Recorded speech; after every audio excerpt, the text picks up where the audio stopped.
So People in Progress was a great facility that existed in the Freehab location prior to us locating that facility. People in Progress existed for about 40 years, serving the same population that we'll be serving, only they focused on homeless men, and we'll be focusing on primarily youth. They're remodeling the whole building. They've torn up the floor, the ceiling. Well, they still got the ceiling tiles, but they're reconstructing the whole building from what it originally was, which was the original People in Progress. I grew up in the system and aged out to homelessness and was addicted to heroin and became a prostitute and was almost killed on the street at the age of 23. And at that point, when my life turned around, I started taking in foster children, and I thought my life was going to be a stand for the other kids that are still out there. I started using alcohol at the age of 7. At the age of 13, I started shooting heroin. At the age of 14, I was arrested for 4 counts of sales of heroin, and my family sent me to Mexico. And when I came back, I had a history of wanting to do something different with my life. I just kept on finding myself, using heroin, going in and out of jails, going in and out of prison.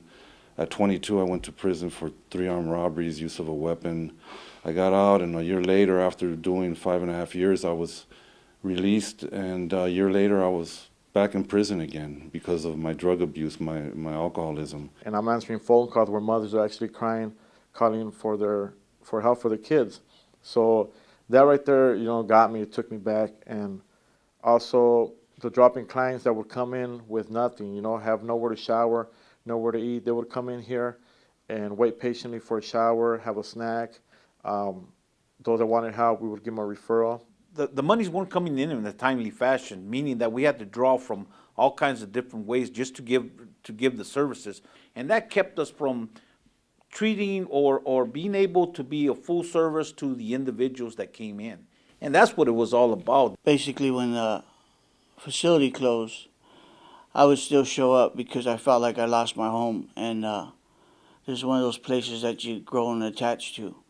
And I would show up like mostly every evening. And I started seeing all these tents in front of the building. A lot of homeless started sleeping out front, mobile homes, people building tents. When a facility closes, that people still flock to that facility, looking for the help that's needed. I believe that in the future that someone's going to come and open this building up and allow God's Spirit to live here so that other people could have the same opportunity that we had. And then I heard about Freehab, and when they heard about Freehab, I said, once again, man, this place, this building that was so special to and dear to my heart was going to be allowed to have the presence, the spiritual presence that people long for and need in their life. And I remember about a year ago, me and my son drove by here, and it was in the evening time, my 8-year-old. And he says, and the lights were off and the doors were closed. And he says, Dad, I feel like crying because the place looks like it's not alive anymore.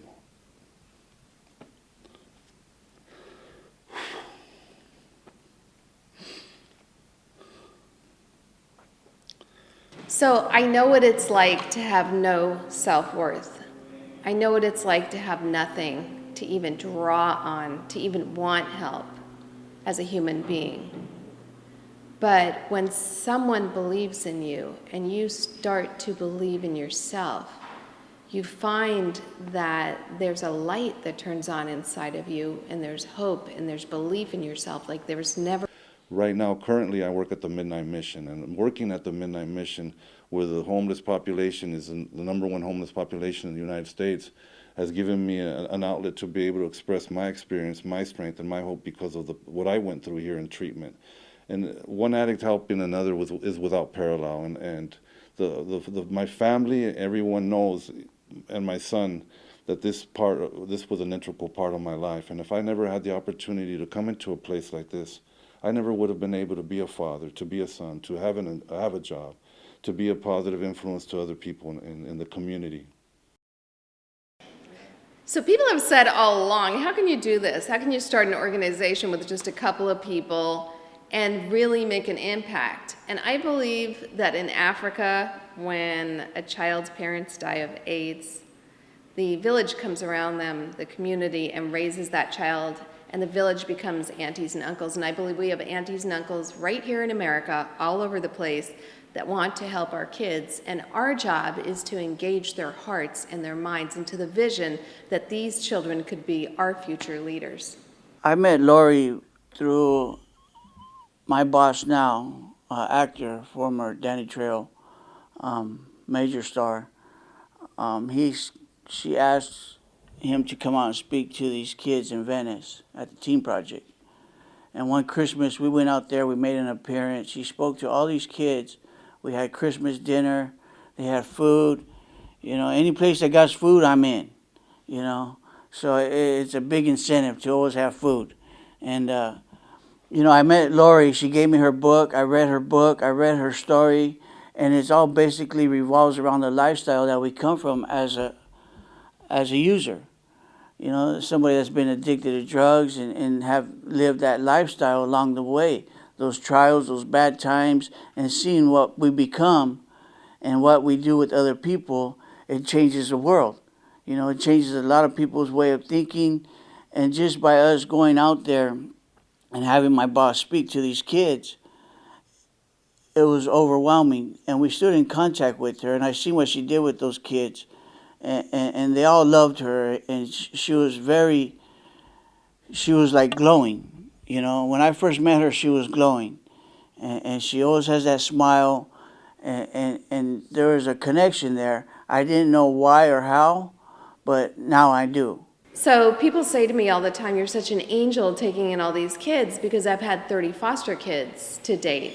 And that never resonated with me, because I get more out of helping them than they could ever get out of me. Because to see a kid come into my house broken and dark and have no hope and so scared that they want to ask me if they can get something out of the fridge or ask me if they can use the restroom. I mean, what kind of world did they live in that they can't just get up and get something to eat? I mean, that's not how we live in our houses. So to take these kids and provide them with what is just the normal life for any of us is just like such a blessing for them. They are so grateful for every little thing they get, because they had nothing. And I think to see a child come in broken and wounded and scared, and then to see them light up and start to laugh, and their personality starts to bloom, and then to have dreams, to be a doctor, to be a lawyer, whatever they could think of, just to dream. And then to see them enroll in college. I mean, I've had a couple of kids that came into me so broken, and I was there when they were at their college interview, and the tears just start to roll, because they never thought that this was possible for them. Because when foster care ends, it's supposed to end. They see what happens out there. They see the homeless kids. They give up on their dreams if they ever even thought of having dreams. So to sit in a college interview and to have a chance to be at college with normal kids, you have no idea what that's like until you get to be there.